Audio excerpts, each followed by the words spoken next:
Hey everybody, it's Jamie. Welcome back to the channel. Today I want to talk about which debt you should pay off first. And as you're on your debt-free journey, 4 things to consider to help you get out of debt faster. First off, debt can be super overwhelming. And usually when I talk to people about debt or debt comes up in a conversation, there's usually not a lot of excitement involved. But I'm hoping through this video and some of the things that I'm sharing that I can help you create a plan to get out of debt that you're actually excited about and works to get you out of debt as fast as humanly possible. I've come up with 4 main things to consider to help you figure out which debt to pay off first. First off, interest rates, your total amount owed for each individual debt that you have, the minimum payments that you owe for each debt, and what motivates you to actually take action. And I also want to note, this is going to be really different for everybody who watches this video, so make sure that you look at your own individual information and make the best choice that works for you, because there's no universal one-size-fits-all solution and option for which debt to pay off first. So make sure you take this information and use some of the resources that I mentioned to help you figure this out for yourself.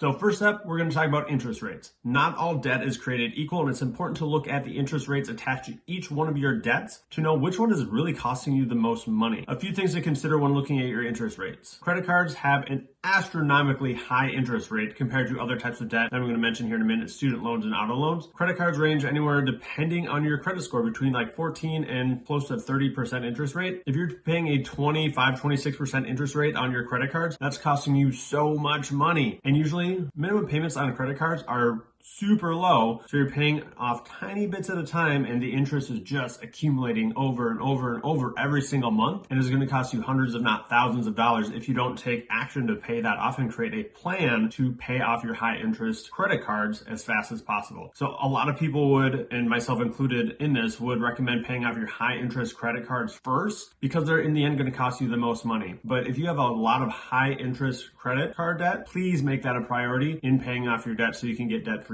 faster and actually save a lot of money in the long run on interest. Other types of debt that have varying interest rates are going to be student loans and auto loans. Student loans vary widely on how much interest rate there is for each one. Generally, I've seen between like 3 and maybe 7 or 8%, and it again depends on if it's private student loan, a federal student loan, all these different criteria. But look at your student loans and what their interest rates are, and at the very minimum, all your debts, you should be writing down what your interest rate is for each one to help you make these really calculated decisions. And a side note on student loans, right now, I'm making this video in February 2021. Joe Biden has extended the deferment rate for federal student loans until the end of September. You don't have to make any payments, and interest is not building up and accruing until October 1st, 2021. So somebody asked me a question about this, like, does it still make sense to make payments on my student loans if there are no payments due and they're not accumulating interest? I think that depends on a couple things. Number one, are you able to maintain making those payments with your current budget? If so, I would say absolutely it makes sense to pay those off, because every payment you're making is going to the principal. And plus you're not accruing any interest, it's not getting bigger over time. So again, the most effective use of your payments towards the principal on your student loans is right now. If you've got other loans or debts that are a high priority, like I just mentioned, those high interest credit cards, it could be a really great time to refocus your energy there, paying those off as fast as possible so they're not costing you hundreds or thousands of dollars in interest over the life of that credit card debt. Also, we're in a global pandemic right now. If you are super struggling with paying for housing and food and shelter and all those really basic needs, make that a priority first and put that student loan onto the side. Take care of, again, the most immediate basic needs first. And then if you're able to budget and continue paying those student loans off while they're in deferment, I think it's a great plan because, again, it goes straight to the principal amount of the loan and you'll pay it off in the long run faster. I kind of lump car loans into the same category as student loans, as the interest rates are fairly low. They're usually between 3 and like 6 or 7%, depending on, once again, the loan and your credit score and all these different variables. But generally, those are going to be lower than credit card debt. And so if I were to prioritize the 3, credit card debt, student loan debt, and auto loans, I would prioritize high interest credit card debt to pay that off first above student loans and auto loans. While interest rates are really important to look at, and probably the first thing I would look at when choosing which debt to pay off first, we also want to look at next the total amount owed. One of the easiest ways to get started paying off your debt is to start with the debt with the smallest total balance. The idea and philosophy behind this goes with the debt snowball method, which is if you pay off your smallest debt first, it's easy to mark that off your to-do list, move on to your next debt, and start creating belief and momentum to pay off debt. Hey, I can do this. Look, I just just paid off a loan, it's gone. Next up, let's go, let's do this. It builds that motivation and, again, belief that you can do this, which is really powerful. It's really a psychology-based approach, and this is how my wife and I paid off our debt. We paid off $100,000 in 5 years, and we started with our smallest debt and moved on from there to our next smallest debt and our next smallest debt. Part of the reason we did that is because we paid off our credit card debt right away. It was a fairly small balance, and the rest of ours were student loans that had interest rates between 3 and 6%. So they're relatively low interest rates. They were all pretty comparable. So for us, it made sense to go the smallest debt first. But if we had a high interest rate credit card debt in there, it might have made sense to put that at the start of our debt repayment and target that one first, and then slide into our student loans once that one was paid off. But if you're sitting in there, you've got all your debts lined up and you're looking at them, and you've got 1 or 2 debts that are really small and easy to pay off, thinking like, hey, in the next month or two, I could have these debts gone. Even if you have higher interest debt sitting there too, it might be really motivating to get those paid off. Those are 1 or 2 less payments that you're going to have to make every single month. And instead, that month can now go to that higher interest credit card, and that's going to accelerate that payment and help you pay it off faster. And if you want more information or a more how-to guide on setting up a spreadsheet that organizes your debt, I've got a whole blog post. I'll link it in the description below on how to set that up. And it's helped thousands of people set up debt snowball spreadsheets and get out of debt. And it's the same one that we use to pay off all of our debt. Also, stick around to the end of this video. I'm going to share a little bit more about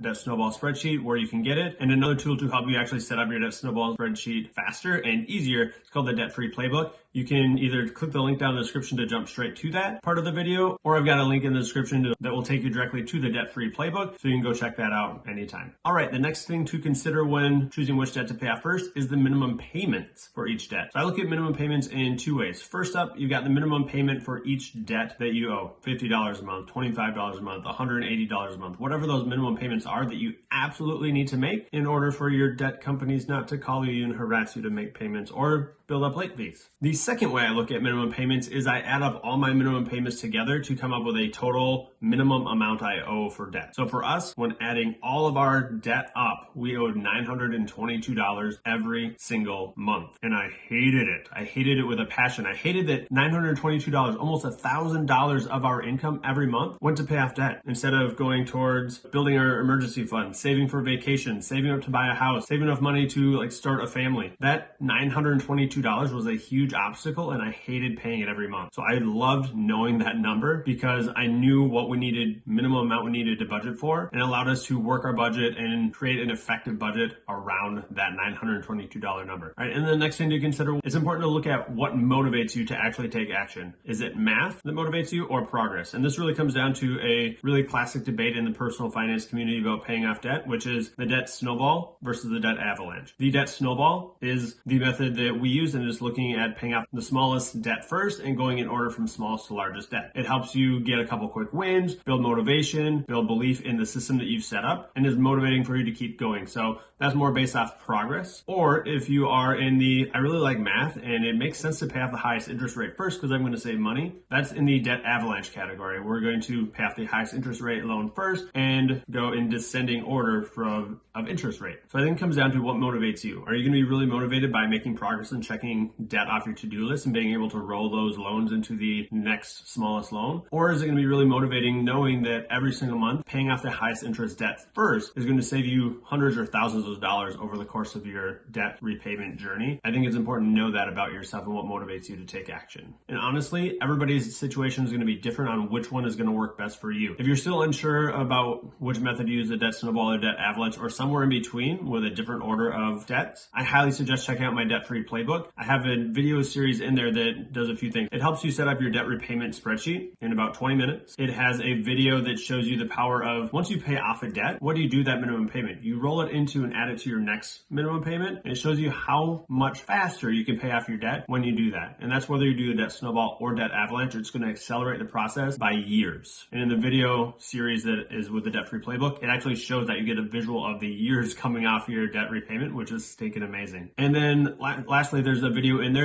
where I put the debts in different orders and try paying them off in different orders to see which one's the fastest. It creates a really nice visual to help you do this with your own debt. Once you set up your spreadsheet with all your debts in it, you can play around with what order you want to pay off your debts to see which one is the fastest, which order is the fastest, and which one you should start by paying off first. There's a link in the description to go directly to the debt-free playbook to see if that's a good fit for you. It's only $17, and I think that's a really good investment for creating a plan to pay off your debt as fast as possible. Up next, I would highly recommend checking out a video. It's going to be popping up here in a second, the debt snowball method and why it really works to pay off your debt really fast. Those are the things that I would consider when choosing which debt to pay off first. Thanks for watching the video. If you found some value in this video, hit subscribe and ding that little bell so you get notified whenever I make a new video. Until next time, keep working hard to budget, save money, and get debt free. We'll talk to you later.